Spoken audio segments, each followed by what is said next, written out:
Hey guys, welcome to ThinkTime Languages. This video is about 5 ways that you can improve your pronunciation in a foreign language. Now, last week I did a video about why you should never feel ashamed of your accent, and that's true.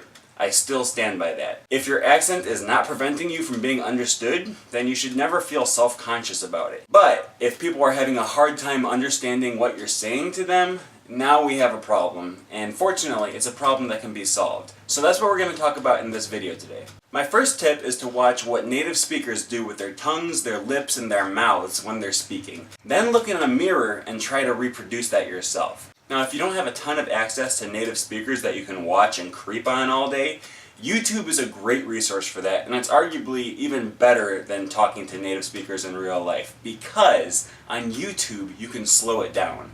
For example, in Spanish, T's and D's are not pronounced exactly the same way that they are in English. In English, you put your tongue against your alveolar ridge, which is a little further back in your mouth. But in Spanish, you put your tongue all the way against your teeth when you're pronouncing T's and D's. So I want to show you a YouTube video of someone that I watched a lot when I was learning how to pronounce these sounds in Spanish.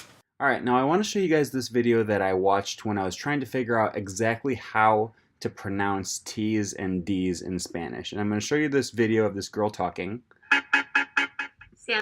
Alright, now I want you to pay attention to what's going on right here in her mouth with her tongue as it comes against her teeth. And I'm going to play it at full speed first, then I'll slow it down as we go forward, and we'll see what information we can glean from this.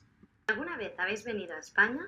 Habréis oído la cantidad de veces que decimos la palabra vale.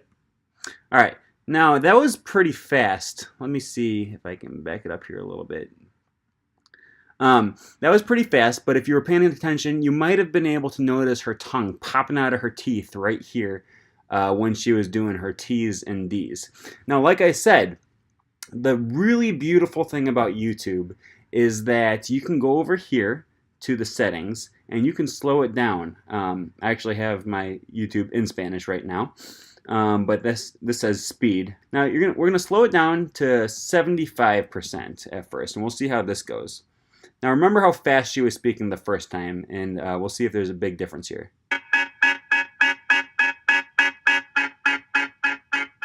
Si alguna vez habéis venido a España, habréis oído la cantidad de veces que decimos la palabra vale. Vale, ahora va. So you can probably tell, if you speak any Spanish, this was much easier to understand than the first time that she spoke. And we only slowed it down to 75%. Now, it's still kind of difficult to see exactly what she's doing with her tongue. You can see there she's sticking her tongue out quite a bit. Let's watch just another clip of that. Venido a España, habréis oído la cantidad de veces que decimos. So the tongue, when we're speaking, moves so fast that even at 75% speed, it's still kind of difficult to see what's going on. So we're going to slow it down even further to 50%. And we'll go back to maybe right here. Alright, now see if you can pay attention and pay close attention to what's going on with her tongue right in this region around her teeth. And it'll be even more clear.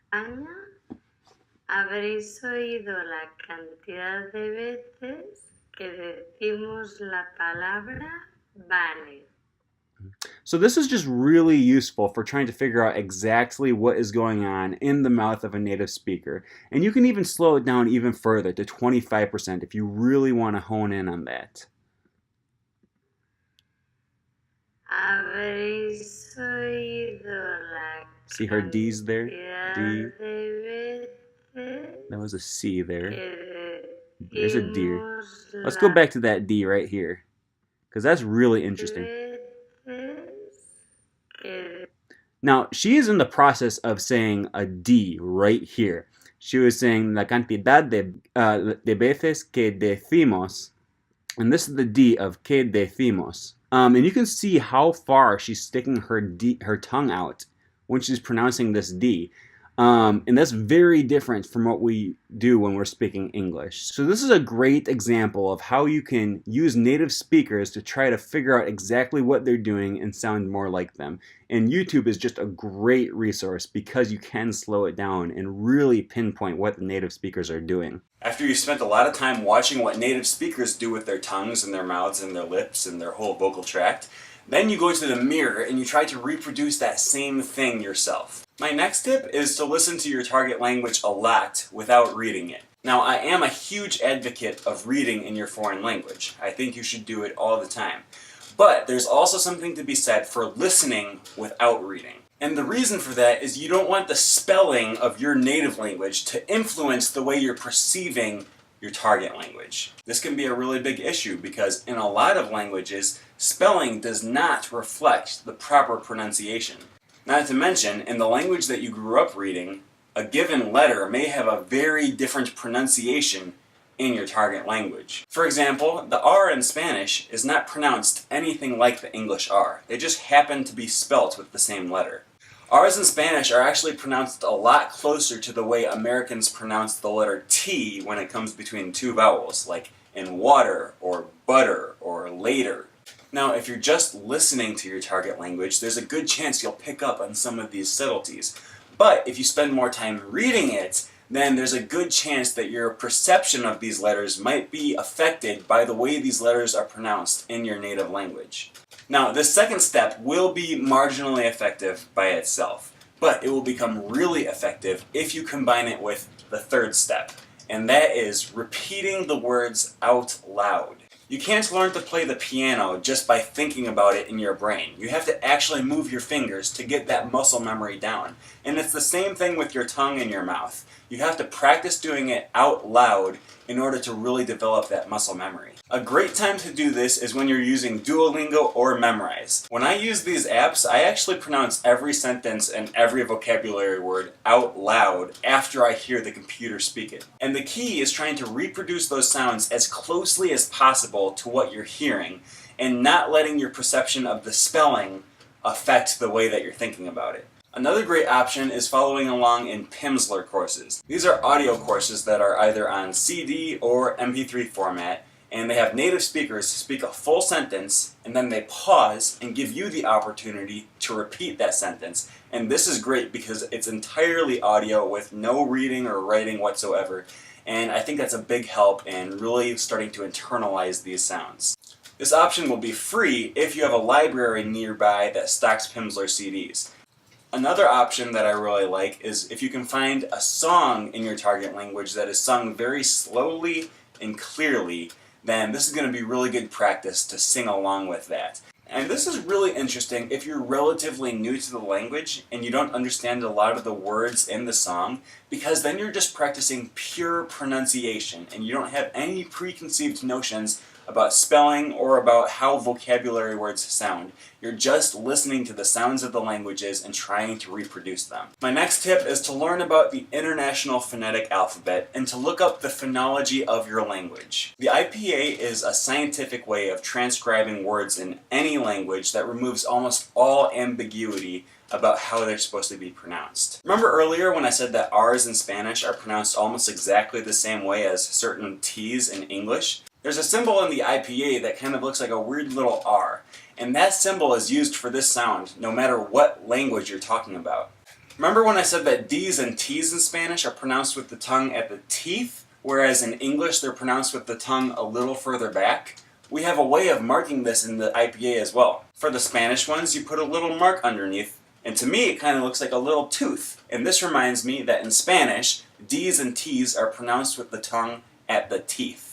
When you start to see all this stuff spelled out on paper, it really does start to make a lot more sense. I've done several videos about the IPA in the past, and so I'll link to some of them up here. And I plan on making more because this is a really interesting topic, and I do think it has a lot of potential to help you learn pronunciation in your language. If you're not sure where to start learning about the IPA in your language, just go to Wikipedia and type in the language that you're learning, followed by the word phonology. And that'll take you to a page that has all kinds of charts and all kinds of information about the language that you're learning. I'll also put some IPA resources in the description below, so you can check those out if you're still confused. And my last tip, which kind of pulls all of the rest of these tips together, is to practice tongue twisters in your target language.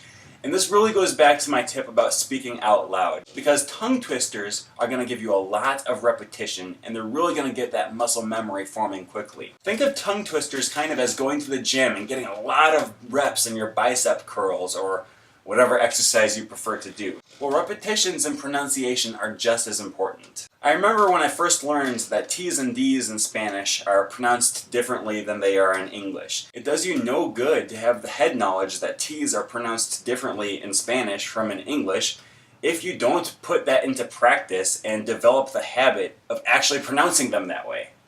So what I did was I got a lot of practice pronouncing those words. I came up with a nonsense tongue twister that had a lot of T's and D's in it, and I practiced pronouncing them over and over and over, intentionally pronouncing them the Spanish way and not the English way. And this tongue twister was Todos los toros te dan tesoros. All the bulls give you treasures. And it means nothing, but that's not the point. The point is that I was practicing pronunciation of Spanish T's instead of my usual English T's. Now, with all these pronunciation tips laid out, I have a few footnotes for you. First of all, you will never eliminate your accents 100%. And I know this sounds kind of pessimistic, but this is just what the science is telling us. If you're an adult who starts learning a language as an adult, you never will perfect the phonology of that language to a native-like degree. Now, you can get really good at pronunciation in that language, but you will never perfect your accents to sound exactly like a native speaker. But that's okay. My second note is that you should worry about being understood. Don't worry about speaking perfectly. We've already established that it's impossible to speak exactly like a native speaker, and that shouldn't be your goal. Your goal should be to improve your pronunciation to the point that everyone can understand what you're saying. And that's totally satisfactory to me. After you reach that level, if you're really interested in phonology and you want to keep trying to improve yourself, then by all means, go for it. The difference between the Spanish T and the English T is not significant enough that a lot of people are going to misunderstand what I'm saying because I use the English T. But I love phonology, it's interesting to me, and I just want to keep learning, and I want to keep improving. And I do want to sound closer to a native speaker, so I have no problem with spending a little bit of time learning that.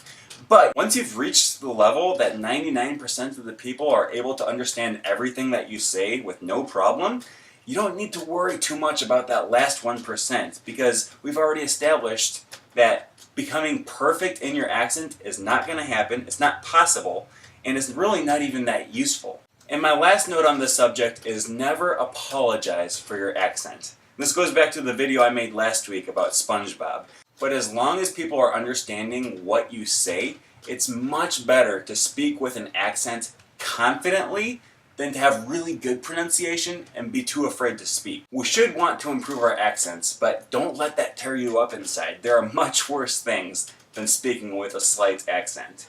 So that's all I have for you guys today. Thanks for watching my video, and we'll see you guys next week.